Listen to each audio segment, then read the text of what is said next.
Assalamualaikum warahmatullahi wabarakatuh. Jumpa lagi tentunya di channel saya Sukadi Kuliner.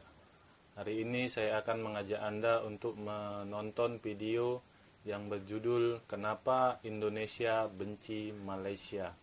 Bagaimana ia bermula. Jadi untuk yang baru bergabung di channel ini, dukung channel ini jangan dengan cara subscribe, like, komen, dan share. Tanpa berlama-lama, mari kita saksikan video berikut ini. Indonesia benci Malaysia. Setiap tahun kita dihangatkan dengan isu panas dua negara, iaitu Malaysia dan Indonesia. Dari isu bola sepak, bendera, makanan, hinggalah budaya pasti membuatkan dua negara ini menjadi tegang. Jadi, kenapa ketegangan seperti ini sering berlaku? Sebenarnya, sejak dulu lagi hubungan Malaysia dan Indonesia memang dah melalui pasang surutnya. Ia berlaku sejak penubuhan Malaysia, hinggalah kepada isu-isu lain yang berbangkit selepas itu. Oleh itu, mungkin lebih baik untuk kita melihat kembali sejarah hubungan dua negara serumpun ini. PHD Channel. Pertama, Ganyang Malaysia. Malaysia. Pada 16 September 1963, Malaysia telah ditubuhkan secara rasmi dengan gabungan Tanah Melayu, Sabah Sarawak dan Singapura. Namun, sejak bermulanya cadangan Tunku Abdul Rahman untuk menubuhkan Malaysia, ia telah ditentang hebat oleh Indonesia yang ketika itu dipimpin oleh Presiden Soekarno. Ini adalah kerana bagi Soekarno, penubuhan Malaysia adalah agenda barat untuk meluaskan kuasa. Disebabkan ini, akhirnya pihak Indonesia mengisytiharkan konfrontasi terhadap Malaysia. Presiden Soekarno pula memperkenalkan slogan Ganyang Malaysia. Ini adalah sebahagian teks ucapan daripada Presiden Soekarno.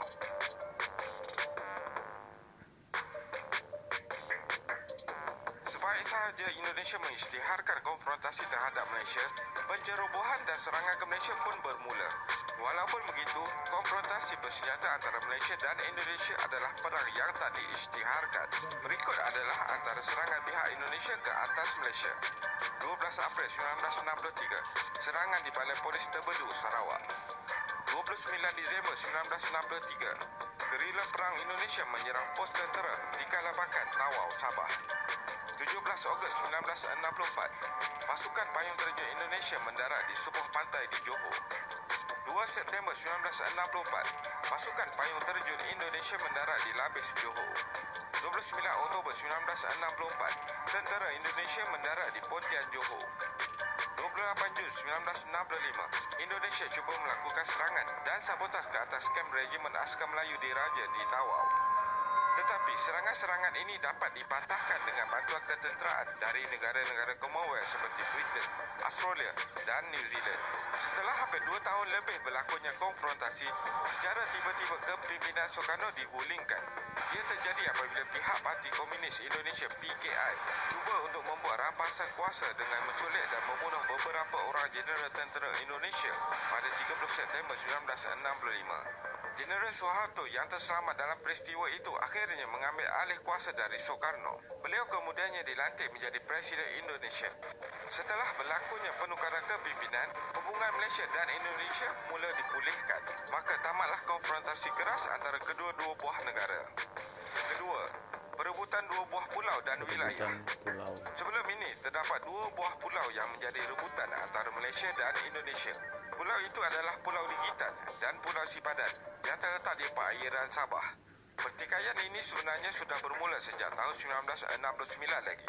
Kedua-dua pihak juga pada masa tersebut telah bersetuju menetapkan sepadan di Selat Melaka dan Laut Cina Selatan. Tapi nampaknya pertelingkahan tentang kedudukan sepadan di pantai timur Sabah masih wujud. Indonesia enggan mengiktiraf wilayah pelantar Malaysia, malah mendakwa Pulau Sipadan dan Pulau Ligitan. Dua buah pulau milik Malaysia itu termasuk dalam wilayah perairannya. Bagaimanapun, pertelingkahan ini berakhir apabila Mahkamah Keadilan Antarabangsa ICJ memutuskan kedua-dua buah pulau ini adalah milik Malaysia.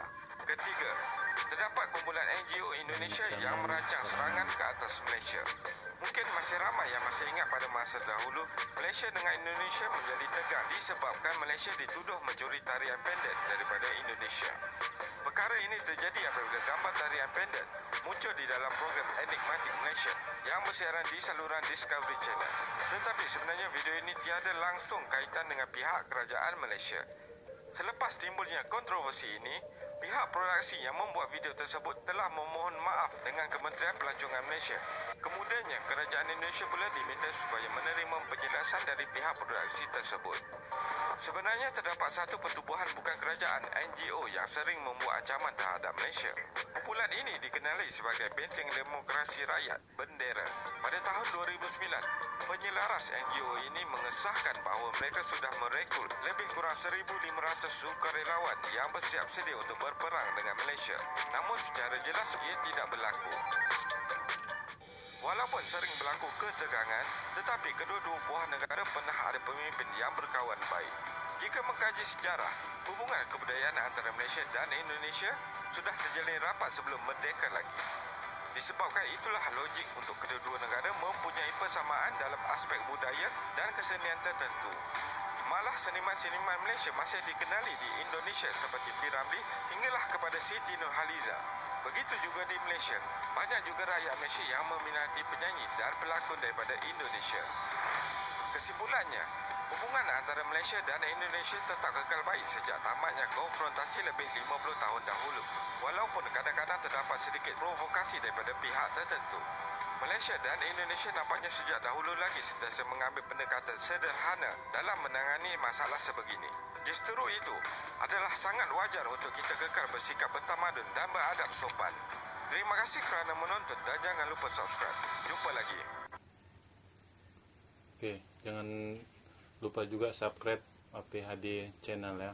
Jadi antara Malaysia dan Indonesia sebenarnya kalau sekarang ini pemikiran kita udah maju ya. Jadi tidak, istilahnya kalau di sosmed itu memang sering begaduh. Jadi kalau masalah kebudayaan, makanan itu memang mirip karena kita Nusantara ya. Jadi kita satu rumpun. Jadi kalau makanan, budaya itu memang mirip. Jadi kalau gara-gara budaya, makanan itu berantem di sosmed tuh udah biasa ya, karena kalau kita ngikutin sejarah, kita ini semuanya Nusantara, jadi mirip.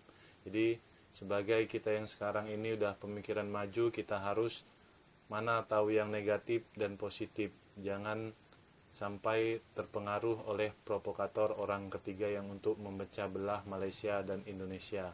Jadi hidup saling damai itu lebih indah ya daripada berantem, ribut terus tanpa kesudahan.